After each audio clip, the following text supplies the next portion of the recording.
Hello, this is Unlimited Splash, where we get better at Magic together through a new draft every day. And today I'm so excited to bring you a run of the arenadirect lorwynwinabox challenge. If you get 7 wins in this event, you get a booster box mailed to your house. I have won booster boxes in Dragonstorm Tarkir, Magic Foundations, and in Avatar: The Last Airbender, so I'm really hoping to add Lorwyn to that list. I've had some bad beats. I've lost 2 runs now, and I'm really hoping to redeem myself with this one. Before we jump in, I do want to shout out this comment of the day, which comes to us from Messiah Green, who says, "Thanks to your channel, I won a box. Absolutely love to hear it. Thanks so much for sharing. Enjoy the cards." And hey, at least someone is winning boxes around here, because I sure haven't yet. So I'm really hoping that with this run, I am going to open some awesome cards and avenge myself and join you in the winner's circle, Messiah. So let's open something awesome.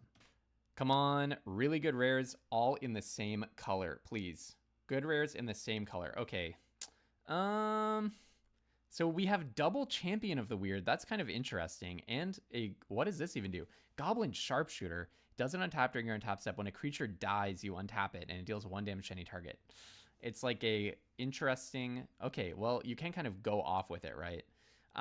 Formidable Speaker is fine, and then we have Champion of the Path. Winnowing is very conditional, and Dream Harvest and Glenelendra's Answer are nothing. So hey, I don't know, maybe we can do something with Champions of the Weird and Goblin Sharpshooter. Maybe there's like a Goblin Elemental thing to do. Let's see. This is our last buy-in, so I'm hoping to put together something pretty good here. So double Spiral into Solitude is nice. Actually, our white is looking pretty nice. We have Gallant Foul Knight, Liminal Hold, Thoughtweft Imbuer. I mean, maybe there's actually some Kithkin build in here. Okay, Glamour Gifter is something, and then double Silvergill, Peddler, Pester. Okay, we have a Rhyme Speaker, so we have some elementals and some merfolk stuff, basically. Then in Goblins, this is where I'm hoping to really see some payoff. We have the Bileval Boggart is nice, yes. Okay, we've good Bogslither's Embrace, we have good removal. Iron Shield Elf is good, Unbury's nice, double Champion, triple Blighted Blackthorn, okay. Okay, now let's get some good goblins here. Okay, Flame Chain Mauler, double Seer. Okay, this guy is a giant. Elder Ante, that's some goblins. Okay, actually, we might have the goblins together.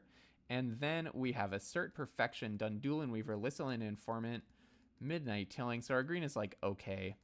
Eclipsed Elf is really good. Okay, so I'm going to stack these by color, and let's see what we're looking at. So this is interesting. Like, black and red are the colors where I have the least commons and uncommons. But I think I kind of just have to follow the bombs. In this format, I really don't think you can easily put together a winning deck with just commons and uncommons. You need to kind of follow where your highest quality cards are. And Champion of the Weird, it's not like a absolute top bomb, but you know, it can be a good one. I'm not sure what to think of Goblin Sharpshooter. I'm guessing it's pretty good when I have double Seer, Tweeze, and all that other stuff. Now, I also have Morkins, Loyalist, and Eclipsed Elf, which would be good if I have some kind of elf synergy, but I don't think that I have enough elves in green to want to play that. I think I can actually pretty much rule out green. There's not that much. Formidable Speaker is perfectly fine, but it's not like a massive pull into a color. And then it's interesting, like my blue and my white, I actually have a whole lot that I'm not playing, which is kind of unfortunate.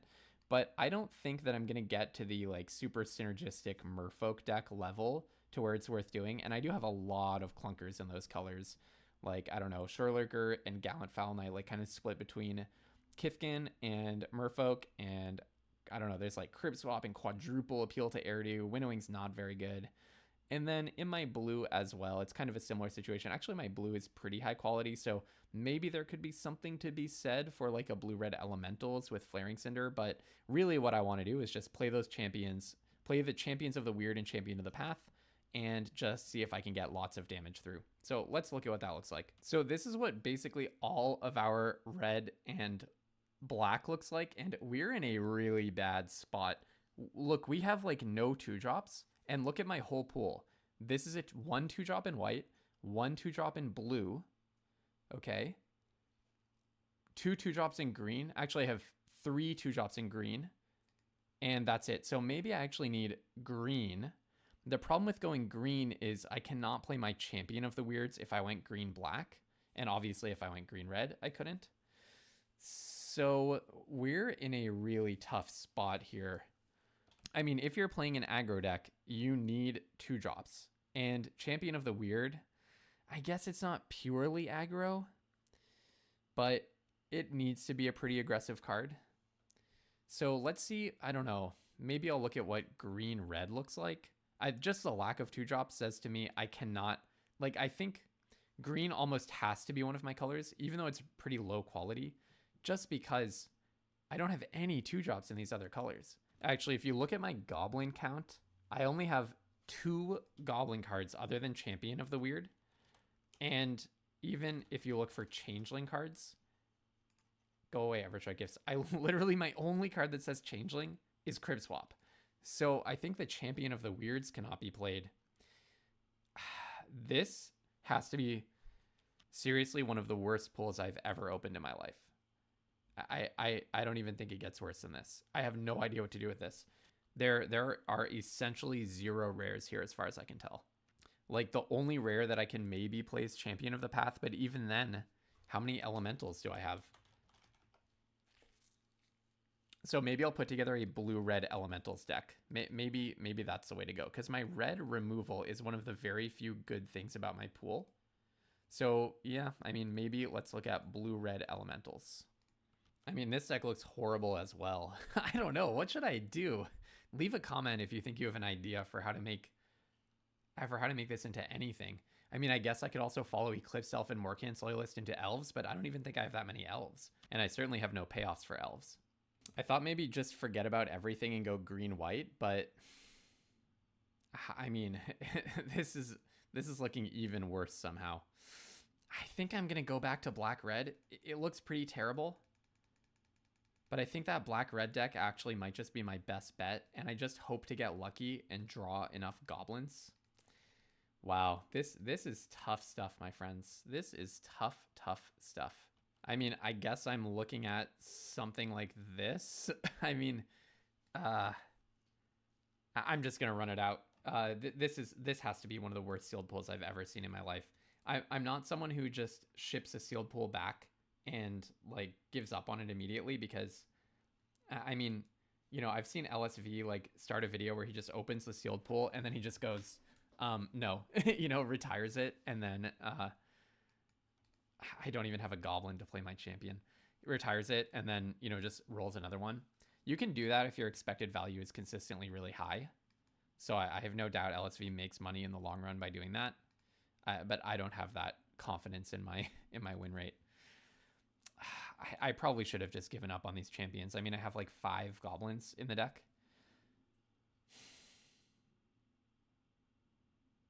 Half of the time, my champion is going to be exiling another champion, and I have triple Blighted Blackthorn. At least this draws me into cards. I have removal, and I can push damage. Here, I'm just going to sear that guy, because who knows if they're relying on it for mana. And then attack. Unfortunately, still cannot play Champion of the Weird. But hey, Champion of the Weird does not have to come down turn 4. It's awesome if it does. But if it comes down on turn 5 or whatever, or turn 6, it's still good. Here, most likely, I'm just going to be double buffing my Flame Chain Mauler and cracking in.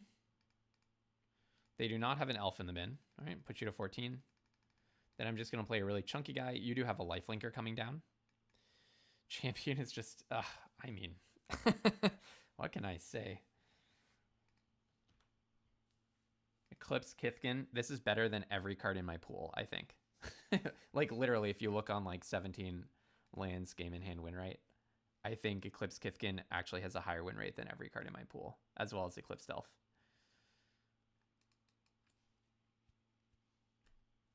All right, you go in for 2. I accept your judgment. I'll play this guy and pass. No sense in attacking. Blight onto itself. Barbed Bloodletter. They can just crib swap my Blighted Blackthorn, giving me a 1/1. Crib swap, I'm well known for my hate for this kind of a card.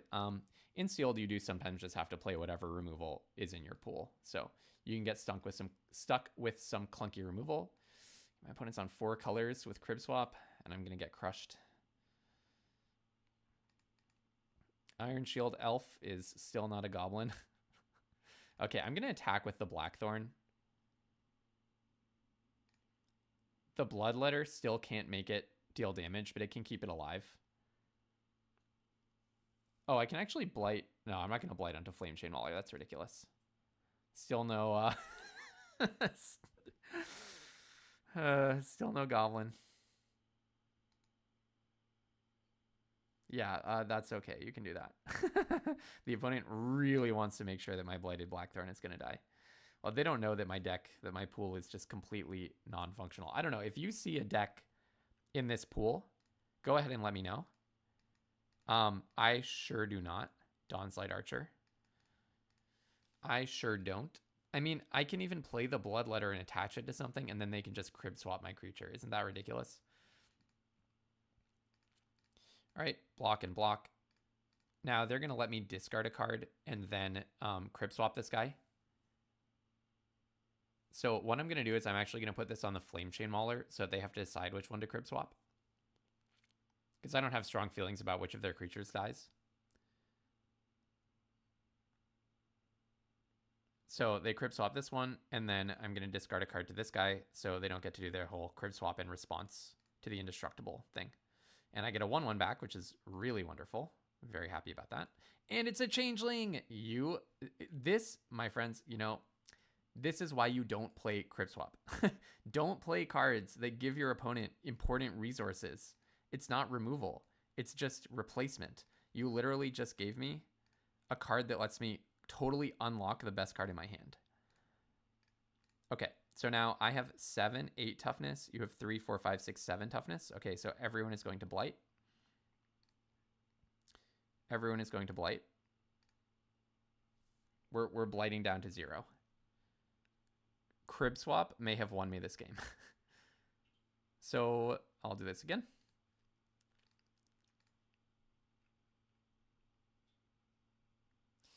And I'll do this again.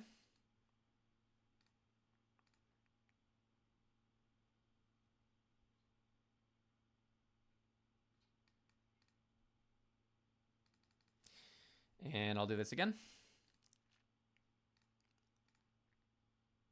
Now I don't get my changeling back, unfortunately. And then I attack.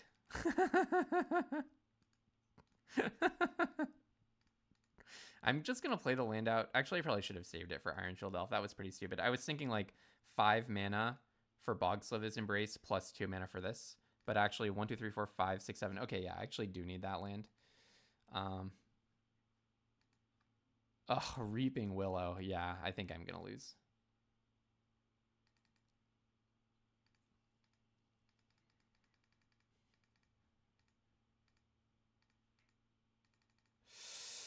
Play the Blackthorn. Blight down. Draw card. Bogslither's Embrace that guy. Actually, would I rather Bogslither's Embrace the Reaping Willow? Because then they can just bring... No, this exiles it. So what are they going to bring back with Reaping Willow? Eclipsed Elf, maybe? Something like that.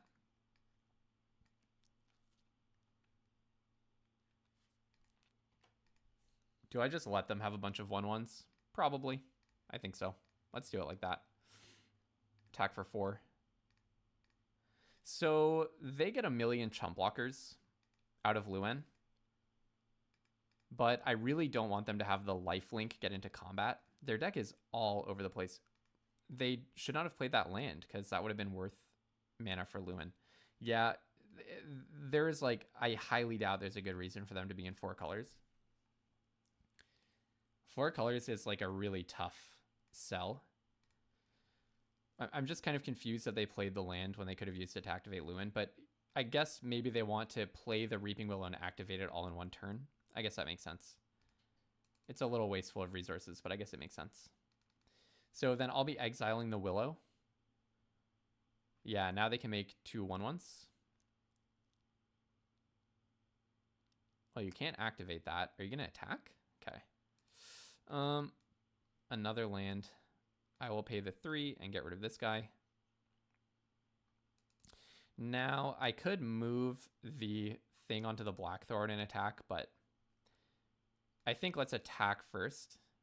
See what happens. All right, I'll pitch a land. You're going to get a bunch of 1/1s. This should never have been a game. My deck is so terrible.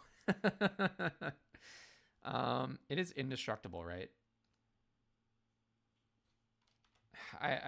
No need to do this kind of thing. Okay. So this can be done at instant speed. So there's no particular reason for them to do it right now. They could just do it during my turn. Dream Caesar. Oh, heck yeah. Dream Caesar is kind of sweet in this situation. It's actually totally sweet in this situation. Now I'm pushing a good amount of damage. Dream Caesar for the win. All right. Flying is actually really good in this set, right? Dream Caesar. Yep. What? Oh, wait, what? I thought they had 2 cards. What just happened? I thought they had 2 cards in their hand. Did I just totally misread the situation? I thought they had 2 cards in their hand. What happened to my brain? I literally thought that they had 2 cards in their hand. Or did they actually discard it? I can't tell. There are 2 lands in their graveyard, so they must have discarded 2, right? Well, okay, whatever. Time to start. Yeah, it's time to start moving the Bloodletter onto Dream Caesar. Cracking in for 4 every turn. My deck is a disaster. Emptiness with both. So you killed Dream Caesar, and now I have no attack. What a top deck. You know what? I'm going to roll another pool. This is just not going anywhere. Like, I'm not going to get 7 wins off of this. I'm on kind of a time crunch today, so let's just roll another pool. I'm going to do the LSV thing. Yes, I'm on a budget, but I want to make good content as well. And this is just not going anywhere. So I'm going to resign, and I'm going to buy back in, claim my 0 things, and let's just roll another pool. Like, I don't think there was anything in there that was going to make it happen. So come on, fingers crossed for something way better this time. And this one is actually my last buy-in. If I lose, I lose. Okay, this is definitely something, right? We have Ashling's Command as a top card. We have Champions of the Shoal and Scuzzback Scrounger. That's like one nexus. Then there's Selfless Safe Right, Formidable Speaker, Spry and Mighty can be fine. And then we also have Double Grub. So this is much better than the Champion because it can actually go in a not just Goblins deck. So I wonder if there's like a Jundi space. And then we also have 2 Merfolk cards. Return a Goblin from your graveyard to your hand, and you can flip it. Okay. Okay. This could be better. So what are we looking at here? I'm just going to short circuit my usual thinking because we're like halfway through a video already. Triple Timid Shield Bearer, double Wanderwine Preacher. Wow, we have like the white aggro plan. Okay, so actually we could have a very aggressive white deck. Triple Runaway together, a Rhymekin Recluse with Champions of the Shoal. So actually there's something at Merfolk, right? I may have enough Merfolk to actually do the Merfolk thing. Now, Double Grub is interesting. I don't think Grub is like, you know, such an amazing card that you have to play it, but, you know, like you could play a Grub, bounce a Grub, and make copies of stuff. Sounds like it could be good, right? Ooh, double Cinder Strike. Don't mind if I do. Plus Scuzzback Scrounger. Do I just build like a super fast Goblins deck? But I really want to play Ashling's Command. Ashling's Command is my best card and actually one of the absolute best cards in the format. So maybe I'm on a blue-red plan with my Rhymekin Recluse. I would play Noggle the Bind here, even though I, you know, am famous for my hatred of this kind of card. You have to play what you have to play in Sealed. Okay, we actually have double Changeling Wayfinder and a Rooftop Percher. Actually, we have a lot of... Hold on. Look at the number of white 2-drops that we have, right? So I could go like something super fancy, but just look at the number of white 2-drops. Look at this. Look at the 2-drop density. 5, 6, 7 2-drops, 8 2-drops. You don't really get that in this set a lot. I wonder if that, and then I play like Wanderbrine Preacher, and I'm just on like white hyper aggro plan. I kind of love that idea. And then I'm playing double Cinder Strike. I'm playing Boulder Dash. Scuzzback Scrounger is another 2-drop, and then I just play like all of these cards.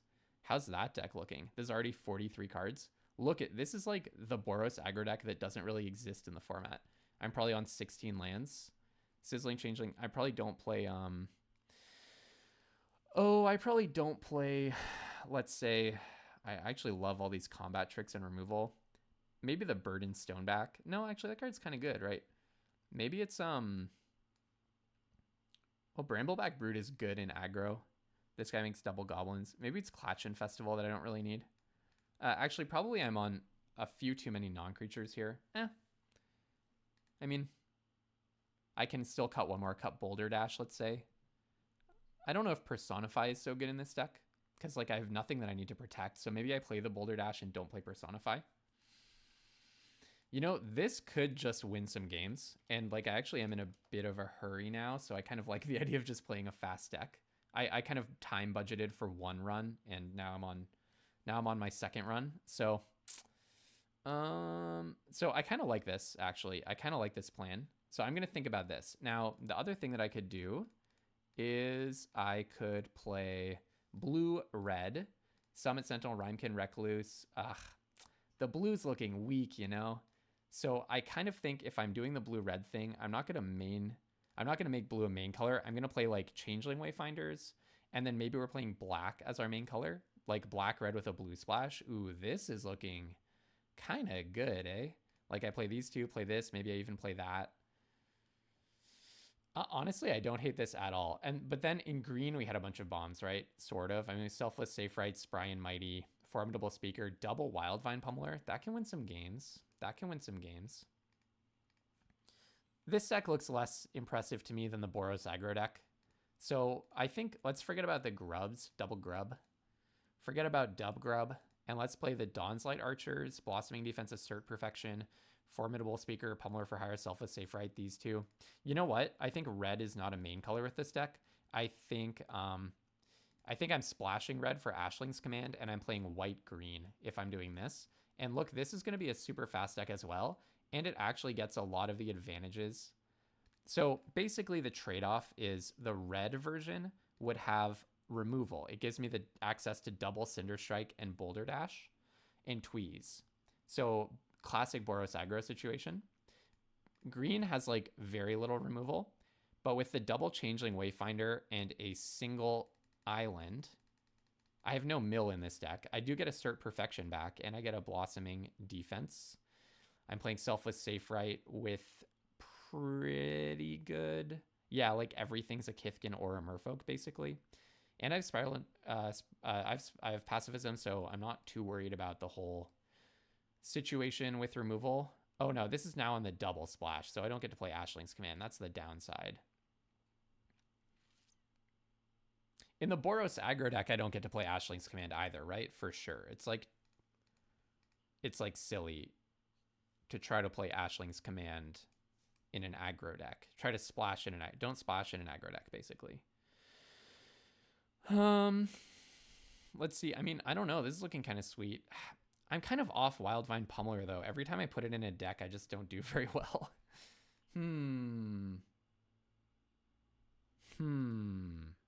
What do you say? Feels like my 3-drop slot is maybe a little chunky. Like, I don't need the Changeling Wayfinders in this version. Selfless Safe Right is a little out of place. You know what? Screw Selfless Safe Right. I want to play my Cinder Strikes, my Boulder Dash, my Goblins.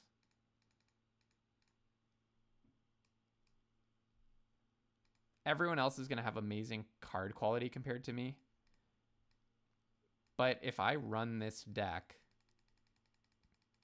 I should just win some games by default, right? Some games. I think I actually want to be on 17 lands. Play the Perchers, because Colorwrath Zealot and Timid Shieldbearer, these are all mana-hungry cards. Cut Boulder Dash. I have Scuzzback Scrounger, Burden, Thingy. Probably cut Klatchin Festival, to be honest. I'm playing Protective Response, yeah. I just have like so much removal and interaction. This deck is not very good in this format. The whole like curve out and beat down plan in just pure aggro, pure aggressiveness.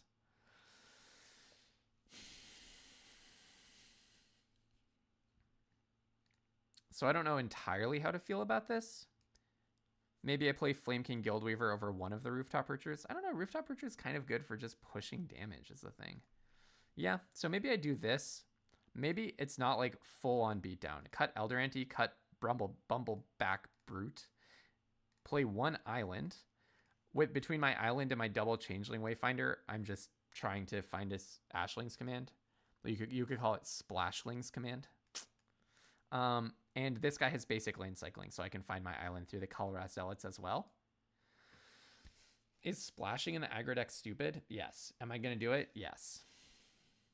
Maybe I cut like, well, Scuzzback Scrounger also helps me splash, eh?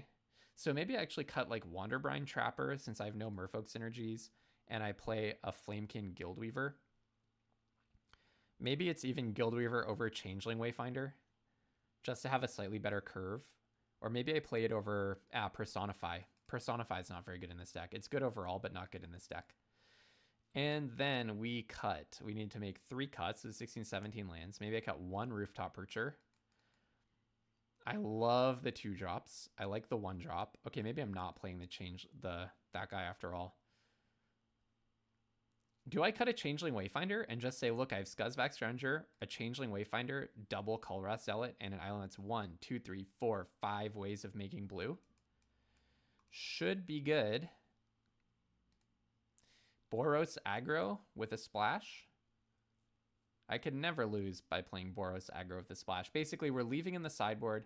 Okay, what are the good cards that we're leaving out? Rhymekin Recluse, Omni Changeling, Champion of the Shoal, Grub, and Formidable Speaker, Selfless Safe Right, Spry and Mighty, and the double Wildvine Pummeler. Could go green. So like, what if I was like green-blue, playing Omni Changeling, Rhymekin Recluse, but my curve would suck and my creature density would suck. Spry and Mighty's fine. Selfless Safe Right's pretty good. Formidable Speaker is pretty good. These are not cards where it's like, oh, I'm crushed if I can't play them. I mean, Wildvine Pummeler is a nice one, but I just keep putting it in my deck and losing. So at a certain point, let's just curve out and beat down. I mean, I don't know if the Ashling's Command Splash is wise. It's probably not, but let's try it. Let's try it. I just need to go for it. I have like an hour left to wrap up this run, so let's just try to go for it. Let us just try to go for it. But let me know what you would do. Like, this has been a tough 2 pools. Like, a really tough 2 pools, let me tell you. Well, our deck is doing what we planned. I can land cycle the Colress Zealot. Like, something that could happen here is I play Lockmare. Well, you are getting Cinder Striked like you wouldn't believe, my friend. That is, if you look at what top players are winning with, like people with really high win rates, Lockmare is actually, I think, the top card. So yeah, I was going to say I could like play Feisty Spikeling, land cycle the Colress Zealot, then put the Colress Zealot back, but then my opponent played the top bomb in the format, in my opinion. They're on counter mana, but you can counter my Wanderbrine Preacher trading 3 mana for 2 mana if you want to. They chose not to. I do have a Tweeze for whatever they do here. Tweeze is a nice card to save for dealing mana damage to face. Okay, they're on 3 different colors maybe? No, they're just trying to make sure that they hit their 4th land drop. Makes sense to me. You're going to play a Tanafel Rhyme Speaker in with the Wanderbrine Preacher, because if I can kill a Tanafel Rhyme Speaker, I absolutely must. Now, we're in a lot of trouble. We're in a lot of trouble. I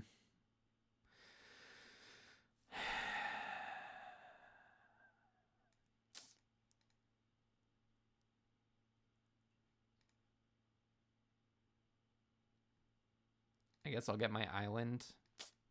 We're in a lot of trouble. They're just going to go off with this Rhyme Speaker, and we don't have a thing to do about it. This is why Boros aggro is not good in this format. All right, let's try a different build, shall we? How about black-red? I think that taking advantage of the white 2-drop is not really worth it. I mean, that person played Spinerock Tyrant and Lockmare are 2 of the absolute top bombs in the format. So you really have to have the bombs in this sealed environment, I must say. But really, that's been true ever since the Play Booster era.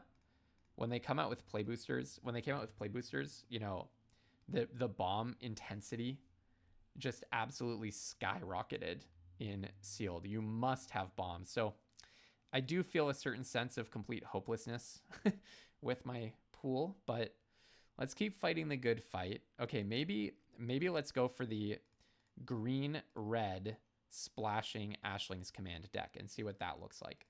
So I would play Assert Perfection, I would play Blossoming Defense, play this card, play Selfless Safe Right, play Spry and Mighty, play this, play that guy. This probably would make the deck. I do need to play some basic lands. Okay. This is going to take some thinking, so I'll assemble it. Okay, maybe I should have found this deck earlier because I think green-white aggro actually looks pretty good. Basically, white supplies the 2-drops, and then I have a pretty good removal package, and then green supplies the bombs. Probably I'm not playing the rooftop purchase. I'm playing like Pummeler for hire, Spry and Mighty, Selfless Safe Right, Wildvine Pummelers. I'm playing some various hybrid cards to try to get the vivid stuff out. And it's going to be a classic kind of 2-color aggro. I actually think this looks a lot better than the deck that I was on before. So what did I just do? So yeah, I'm kind of kicking myself for not seeing this earlier. Probably Midnight Tilling is not really relevant here. And I'm looking at with an eye on my curve. I kind of do like the Chitinous Graspling just because it is a hybrid card. Maybe I don't play Personify, even though it's a pretty nice one. And let's see. I'm probably a little bit too heavy on 2-drops. Let's kill the slow guy that makes things have indestructible. Let's see. I kind of like, maybe I don't play River Guard's reflexes. I will get into a lot of combats, but it's just not a very powerful card on its own. I could cut Klatch Festival. It makes my curve a little bit awkward, but I think my curve is just going to be a little bit awkward, and that's how it is. Yeah, I mean, I don't get to play Ashling's Command. Oh, Formidable Speaker. What are you doing in the sideboard? I actually wonder if maybe I cut like one Wanderbrine Preacher. I have a lot of things to do on turn 2. Something like that might be good. Yeah. All right. Let's try running this one out. See how it goes. All right. Wanderbrine Trapper, Feisty Spikeling looks awesome, right?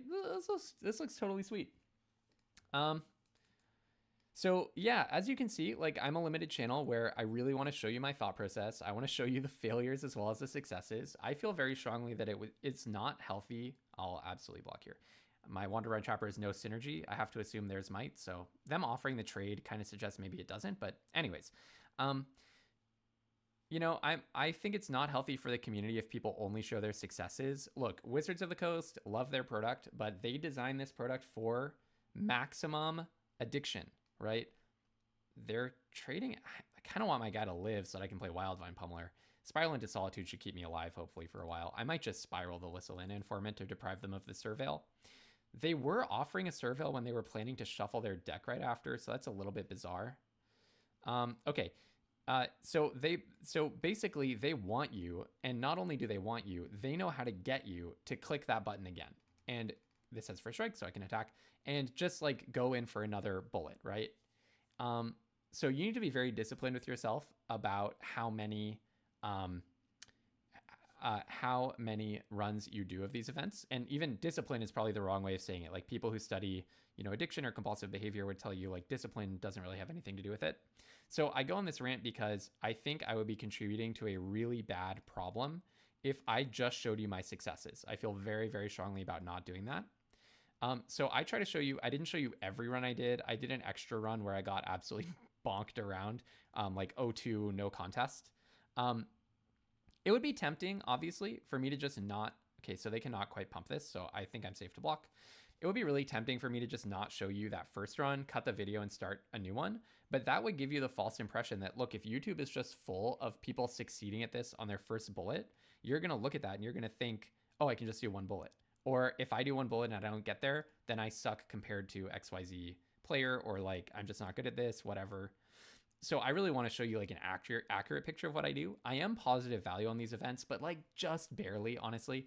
I've probably sunk, I don't know, at like, I don't know, maybe like 100,000 gems, or not 100,000, like 40,000 gems into these or something. And just like off the top of my dome. And I have made back like, I don't know, $1,200 in product or something. So like barely positive value, maybe plus like $200 total if I sold all my boxes. So I say all of that to say like, I don't want to give you a false impression. This card, I never win against. Abigail. Just crash in for 6 flying first strike lifelink. Well, thankfully I have a bunch of reach creatures. That makes me feel happy here. This card is like almost an auto win in my experience. I don't know how it doesn't have like 100% game in hand win rate, because you can always play it. Not 100% obviously, but you know, very, very high one. Anyways, all of that to say, if that sounds appealing to you, someone who really shows their thought process, I typically hit like mythic. Oh, it gets first strike. Well, I'm just totally blundering. But you know what? I've like mentally given up on this draft at this point. This thing has first strike and lifelink. I don't really know how I can ever beat that. I could have triple blocked it. I guess I drew a second chance. I can triple block it.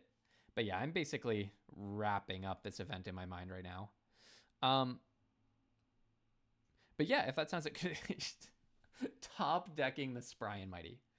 If you'd like to see a draft every single day and you want to see someone who shows you, the tough beats as well as the good ones, I do win boxes, and I have the boxes to prove it behind me, but this is definitely my last run for this one. I'll be back in 2 weeks at the Winabox challenge, and hopefully that time we'll do a lot better. Honestly, the thing that I always say about these events is you have to get lucky several times. You have to get lucky with your pool, and then you have to get lucky in your games. And those are independent. In my last video, I got lucky with my pool. It was perfect on-color bomb package. My deck quality was unreal. I lost a totally legitimate game to someone with a mythic that my deck, it was extremely high quality, but when you're playing that many bombs, you don't even necessarily run removal because you're just on your own game plan. You're not even necessarily worried about what the opponent's doing. And so I didn't have that much removal in my deck, but I don't even think it was a problem. But they just had one of those mythics that like got in at the perfect time and just kind of went off. And it was unkillable because of this awesome little synergy that they had. So, and I kind of also got stuck on land. So it was like the perfect storm. And then the next game I got like legendarily mana screwed. And so I think the last pool was like, I got lucky on the pool, but I did not get lucky in the games. That was really my opportunity to trophy in this event. And anything after that is kind of like, I already have my luck. I already have my luck, but I didn't get all the luck to line up in the same direction. So today, sucks to throw away 12,000 gems, but I hope we all had a learning experience from it. The biggest learning experience is just, keep a budget, stay positive, play your best. Don't mentally check out, which I obviously did at the end there. And I'm going to be back in 2 weeks doing the Winaboxes, and I'm really hoping to have better fortune next time. And until then, I'm going to be drafting every single day, try to be better tomorrow than I was today. And so if you want to get better with me and prepare for the next Winabox challenge, when I swear we're going to at least have a good shot at winning a box, then do go ahead and click subscribe in the description below.